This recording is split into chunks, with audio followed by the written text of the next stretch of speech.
Well, back to news here in America. James Flanagan operates a construction company, and President Trump's massive border wall was a project too big to resist bidding on, so he did. He submitted a wall pitch that has some remarkable features: lasers, anti-tunnel technology, a surface that cuts your hands when you try and climb it, and more. It is a remarkable work of art.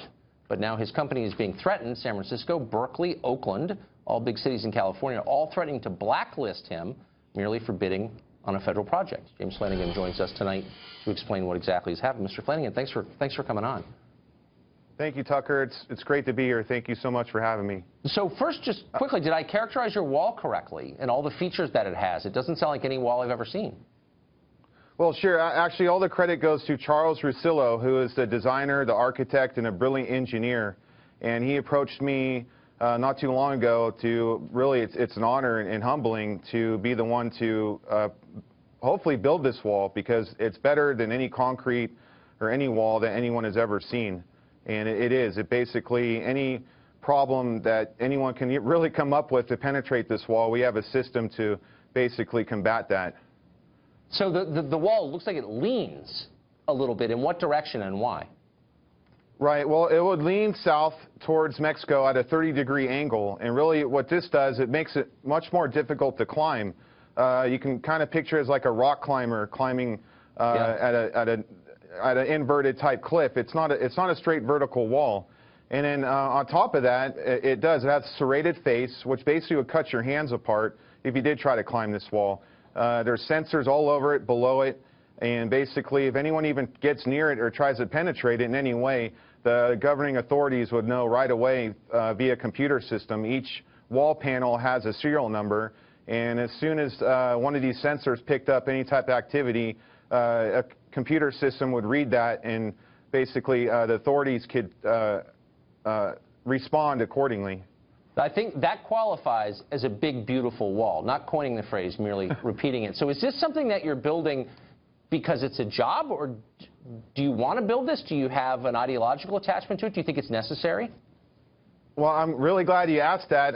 Yeah, I mean, I believe in this wall. I mean, one more thing that I want to say, there's no concrete involved with this wall. This is a composite material. This is something that no one's ever seen. It has ballistic capabilities. It has blast capabilities. It's very light.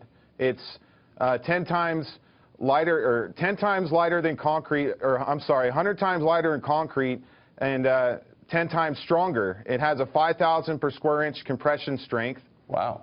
It's amazing stuff, and it'll go up faster, it'll go up cheaper, and it's going to take months, not years to do, and it can employ thousands of people. But back to your question, yeah, I mean, I think this wall is basically the foundation of really the Trump movement and the American movement to put our country first. Yeah. It is so important, and I can't stress that enough.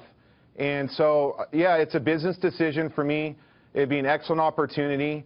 It's something I'd love to do and be a part of, because it's really, I'm looking at it as being a part of history. And then, you know, there's a personal part of it that, you know, I support our president 100%. I support his agenda. And I think we need this wall to basically save our country. At this point, we're in a lot of trouble, and we need to control our border. And this is one way we can do it. Well, I can tell by your accent you're a native Californian, so I guess you would know. So tell me about the response that you're getting from these three cities, Berkeley, Oakland, and is it L.A., threatening to blacklist you. What does that mean exactly if you were blacklisted by those cities?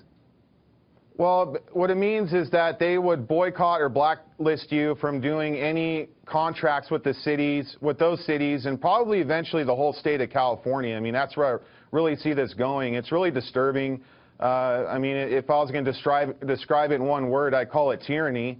I mean, I don't think it's legal. And what's really strange about it are these are companies that are in the Bay Area. It's not just construction companies, they're tech companies. All kinds of different types of businesses and business owners with employees. And these are people who probably voted for these politicians. So it's kind of really the first thing or incidents that I've seen where they're hurting their own people on their side. I mean, as far as the left goes, are Democrats and who really don't want to see this wall go up or really hate anything that our president wants to do. And so it's disturbing, and it's kind of unique in that way. So I'm hoping you know, the folks that are these business owners and the people that work for them, you know, it's kind of a wake-up call and kind of see that, you know, I don't think these politicians really care about us. I don't think they have our best interests at heart. And I think they're all just drunk on money and power, and that's all they care about. And really, I would challenge them to call me, and I'll go to their house, and I'll remove their fence or their walls for them and see how they would like it to live without a fence or a wall, or with a gate on their front door, or with a lock on their door. I challenge that, and I'll do it for free. I like your style. James, thanks for joining us. Good luck out there. Thank you, Good to see you Tucker. tonight.